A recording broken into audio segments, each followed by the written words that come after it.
So these are my genuine reasons for withholding my council tax. It's against my conscience to pay money to a corporation that invests money in arms companies.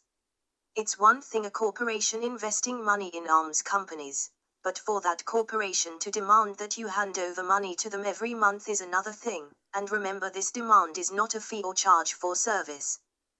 The House of Commons Library states, all of the funding raised through council tax can be spent as the local authority sees fit. It is not possible to say that council tax pays for particular local services. It is pooled with revenue from business rates, government grants and other sources of income. In law, council tax is a tax, not a fee or charge for local authority public services. There is no entitlement to a refund of council tax if a constituent believes that a particular local service has not been provided. The Rome Statute of the International Criminal Court summary of Article 25.3, c. A person who aids, abets or assists in the commission of a crime of genocide, a crime against humanity or a war crime, including providing the means for its commission, shall be criminally responsible and liable for punishment. Legislation that should make the withholding of council tax lawful.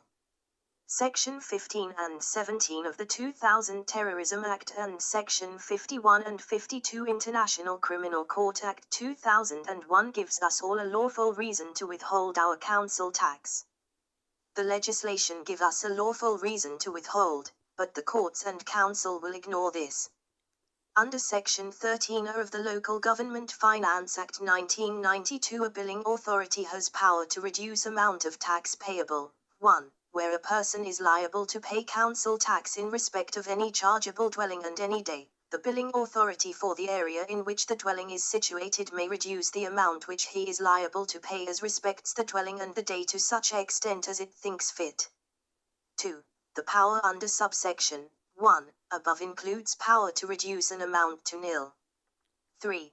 The power under subsection 1 may be exercised in relation to particular cases or by determining a class of case in which liability is to be reduced to an extent provided by the determination.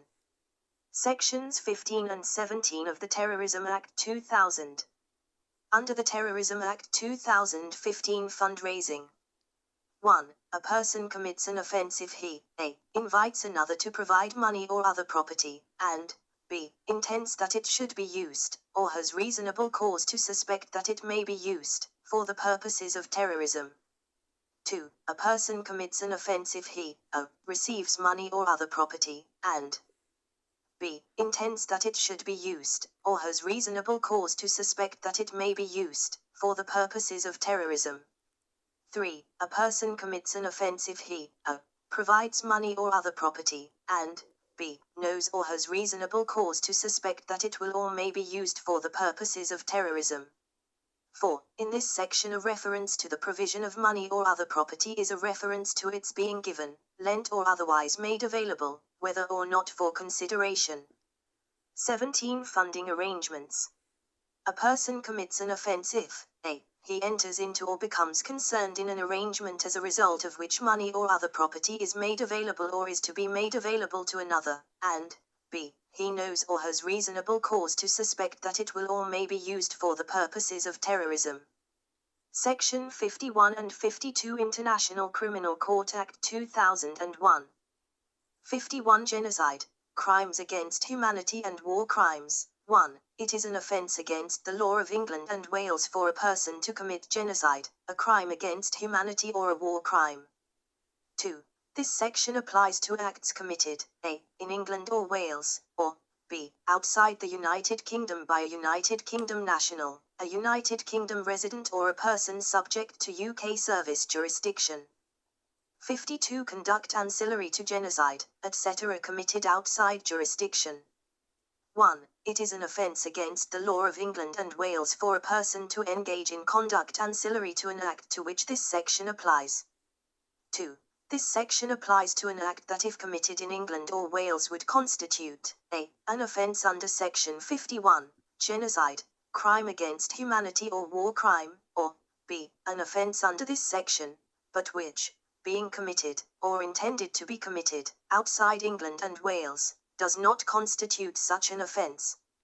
3. The reference in subsection 1 to conduct ancillary to such an act is to conduct that would constitute an ancillary offence in relation to that act if the act were committed in England or Wales. 4.